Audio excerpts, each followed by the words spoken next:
Good day, learners. Now that we have everything in place, we have our bowls, we have our trash bags, and we already set up the work area, so we don't have to do that again today. And of course, we have our poncho to keep us safe. The first thing we're going to do is get our ball. My ball is really nice because it has circles on it already.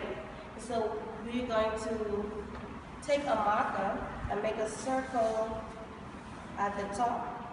It doesn't have to be perfect, but we're going to try to get it just in the middle, just like that. And that's where the light fixture is going to go through. And we want to leave a big circle open at the bottom because that's where our actual light bulb is going to go in. Next, we're going to look on the side to see if we can find this little hole right here.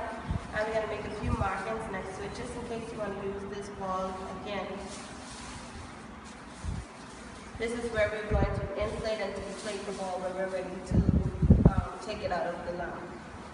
Okay, so our next step would be to make our glue mixture. So I said that we can have 3 small containers or 1 very large container. So I got both. I just had them at my house. So what we're going to do is we're going to take the glue and we're going to try to mix equal parts glue with equal parts water. You don't want it to be too gooey and you don't want it to be too watery. So, very specific. Just gonna fill up, I guess, maybe a quarter of the way with your glue. And then you're going to try to put equal parts water.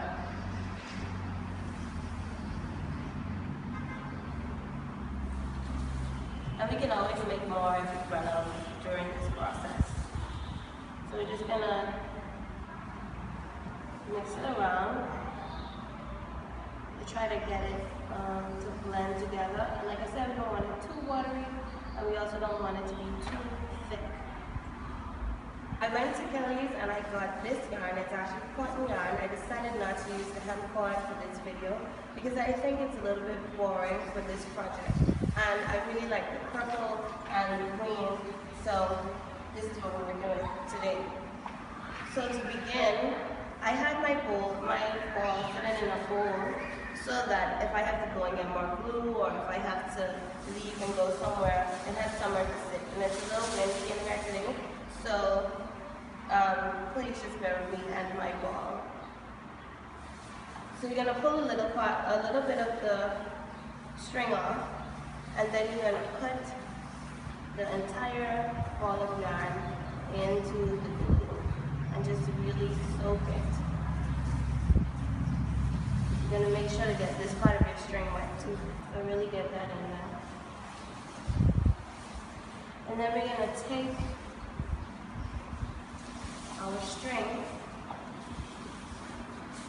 and just put it anywhere on the ball to begin. You just want to get a couple good strings around first to kind of get in the flow of things. So I'm just going to start here.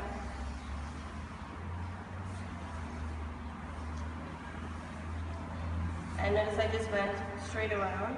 It doesn't really matter, but you want to make sure that you don't cover up this hole, this circle, because again, that's where the hole for your cord is supposed to be. No matter where you put the string, as long as you're happy with it in the end, because of course the whole thing should be covered. Okay, so as you can see, I've gotten a good amount of thread on here already, and I've had a few spills. Of course, that's what I got myself for, and I'm almost out of mixture. So I'm gonna have to stop for a second and make some more. But I just wanted you to see that I'm trying to keep this area clear, and because I've already gotten some of the thread there, some of the yarn there, I can just kind of move it with my hand to make sure that I have a nice big area open for the bottom part of my lamp. So once you put enough thread on it, it becomes a whole lot easier to do, just get into the rhythm and move a lot faster. For me, I have to keep pulling my, but I'm making it work. Okay, so we're getting towards the end of our yarn, and notice how thick this is. I just love the thickness. But I'm getting towards the end of the yarn, and I'm noticing that this part right here is not completely closed in. So I'm going to have to use the second one and just cover up all those areas. But let me just show you how to close it up. So this is the end of my string. I'm just going to take it and just tuck it in anywhere here. Because once it dries, you won't even be able to see or tell that it's there. And that's it. So just make sure that you leave some space here for the bottom part of your yarn. And now that we're done, we have to let this sit in the bowl for 2 whole days in order for it to dry, and it's going to dry nice and hard and firm. Then we let the air out, and you'll have a nice lamp. Notice all this mess that you have on the table. That's why it's good to put down your plastic bags and your towel to make sure that you can have a quick and easy cleanup at the end.